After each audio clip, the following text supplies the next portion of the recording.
Hey guys, welcome back to the channel. Welcome to another video. We are going to be talking about the title race in today's video following the events that took place yesterday. But before we get into all of that, I would like to remind you all to please like the video and also subscribe if you're new. Both things are always and would be greatly appreciated.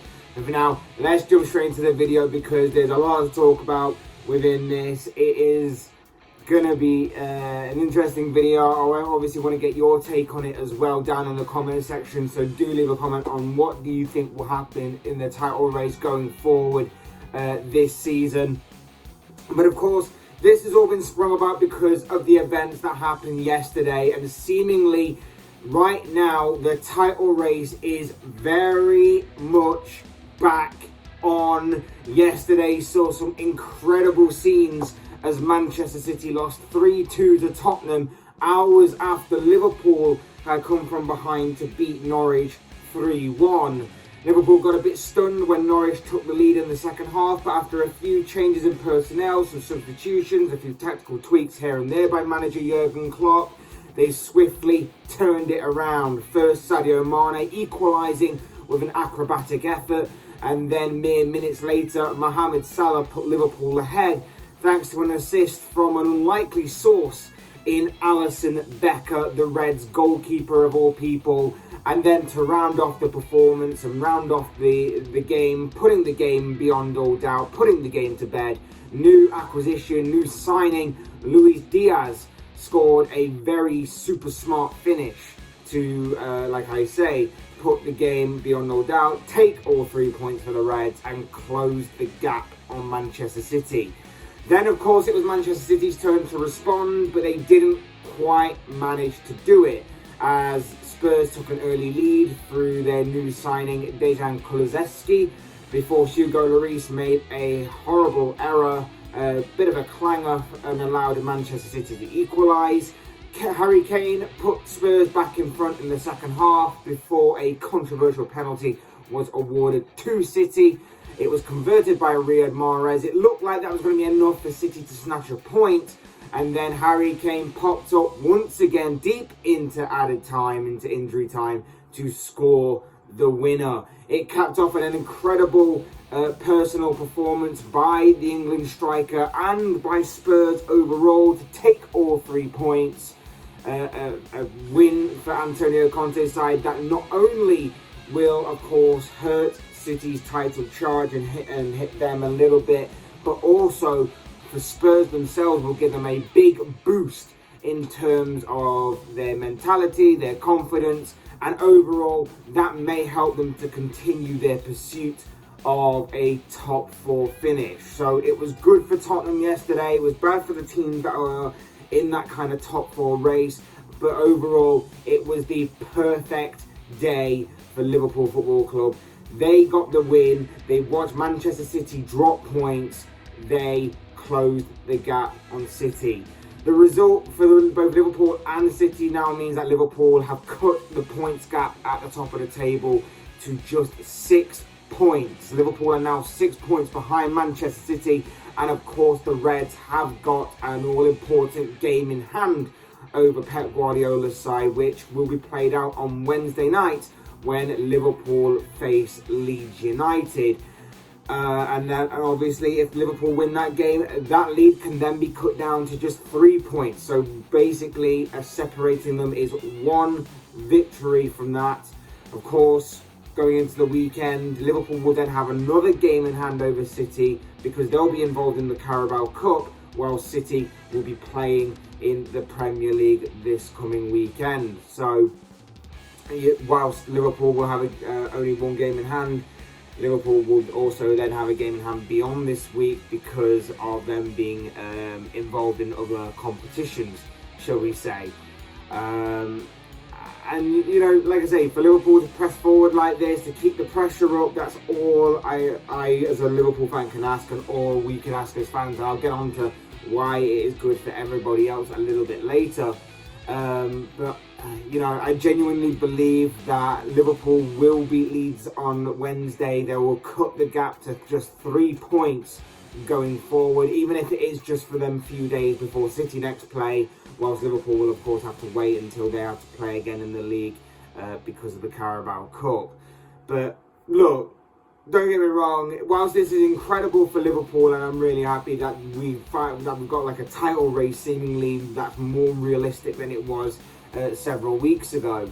You know, I still think City maybe should be considered still the favourites.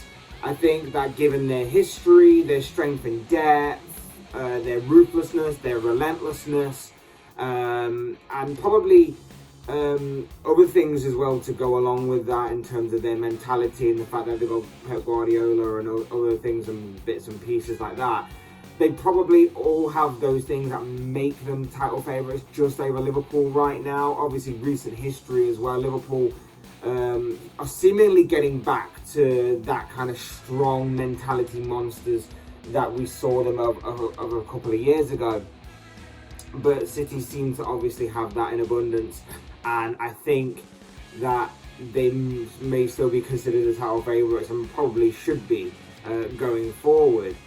Obviously, both teams have some difficult and tricky fixtures to navigate past coming up from now until the end of the season. I don't think any game is particularly easy for either side, regardless of where their opposition currently lie in the table, because they're all playing for different things right now and it means more every single season. But this will be a massive boost to Liverpool, of course it will. This will be a massive boost, like to get the result that they had, to watch City drop points. It'll be a massive boost to them knowing that the points gap is now cut down to just 6 points. And like I say, they win their game in hand, it gets cut down to 3 points. And then from there, who knows, maybe City start to feel it a little bit more of the pressure and maybe start to crack under it. Maybe Liverpool grow under this and maybe Liverpool start to really turn up the heat on City.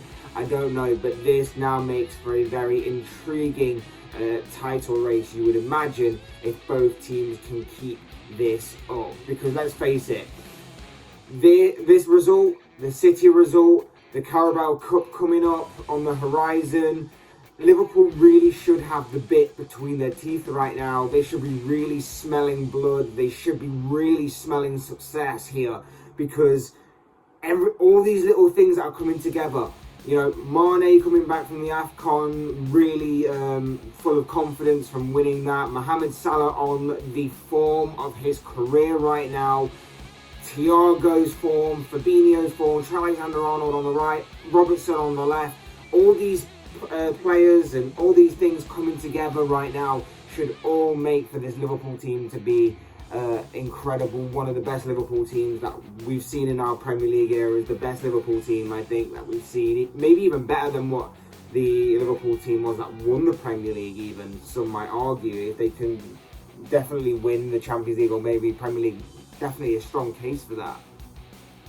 But definitely this should be the time where Liverpool start to increase the pressure, get the job done by any way necessary, and increase the pressure on Manchester City and start that unbelievable chase. It may be a very thrilling end to the campaign for this Premier League season.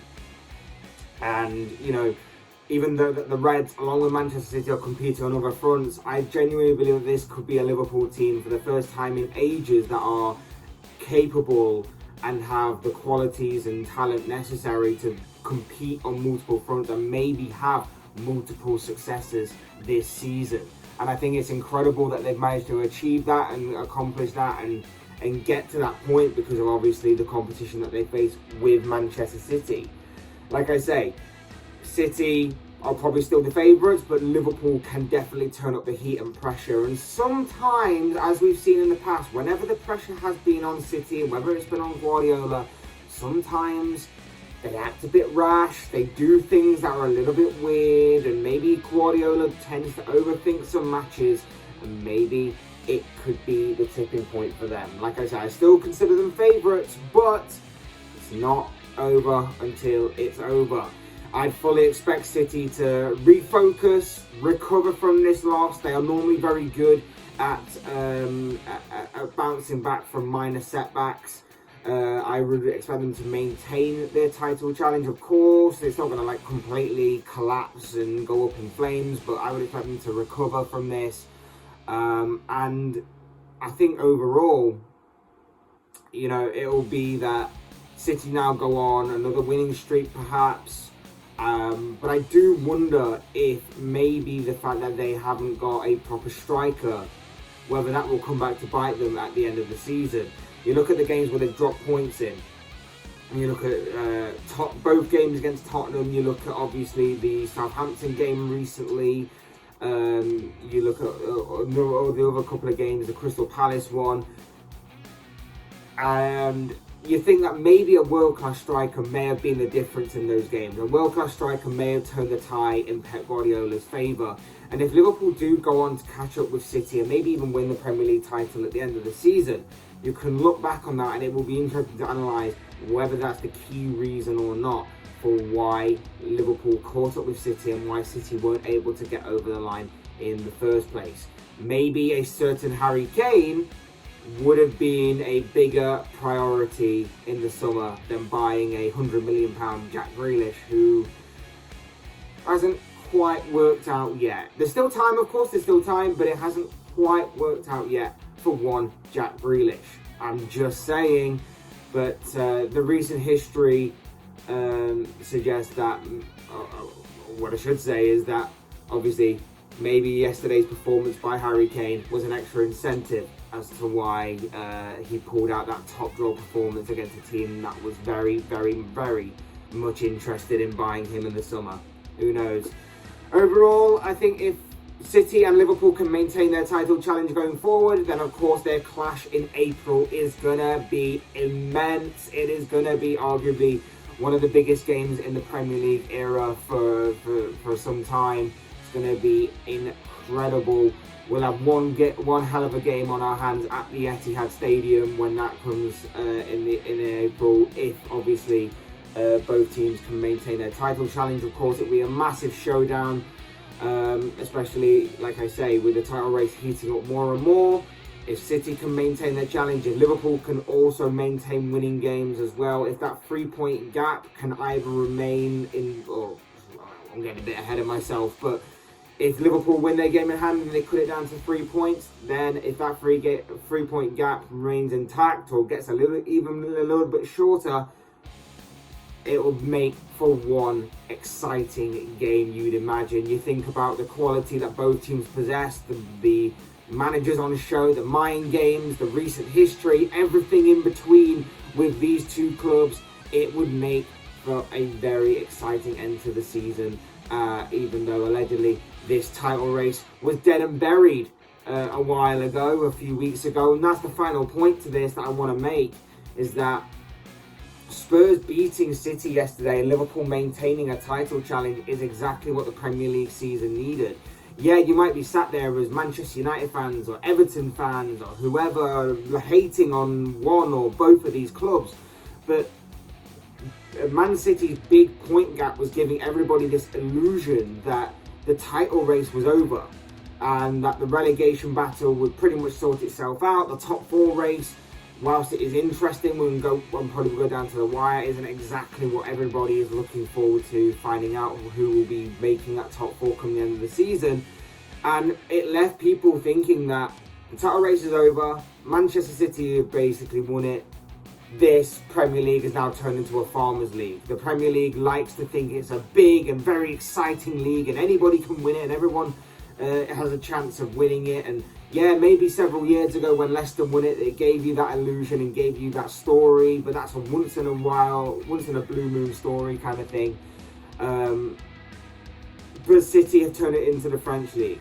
Overall, that is what the overall consensus was. City have won this league, they've turned it into the French league, they are the PSG of England. But this result proves that even the almighty Manchester City are not invincible, and that maybe this league isn't as big of a foregone conclusion as what everybody seems to think it is. But of course, we'll have to wait and see whether that actually comes to fruition or not. We'll have to wait and see whether Liverpool can maintain their title challenge. I would imagine that there's going to be a few more twists and turns as we enter the final stages of the Premier League season. especially when it comes to the title race.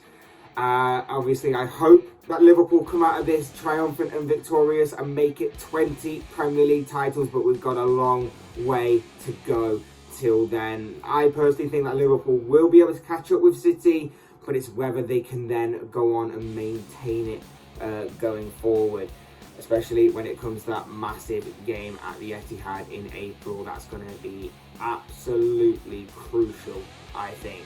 But of course, these are just the thoughts, comments, opinions, predictions, whatever you want to call it, of this guy. I want to know what you guys think. What did you make of yesterday's performances by both Manchester City and Liverpool? Are we getting a bit ahead of ourselves?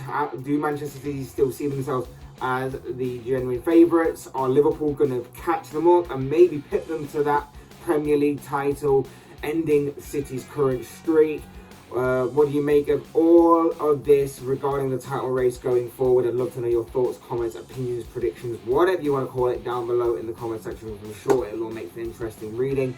Otherwise, hit that like button on the way out. If you enjoyed the video, subscribe if you're new or want to see more content like this. Both things are always and probably greatly appreciated. And as always, thank you all so much for watching and listening. I've been Fletch. This has been another Fletch Talks video, and I will see and speak to you all again soon in another video.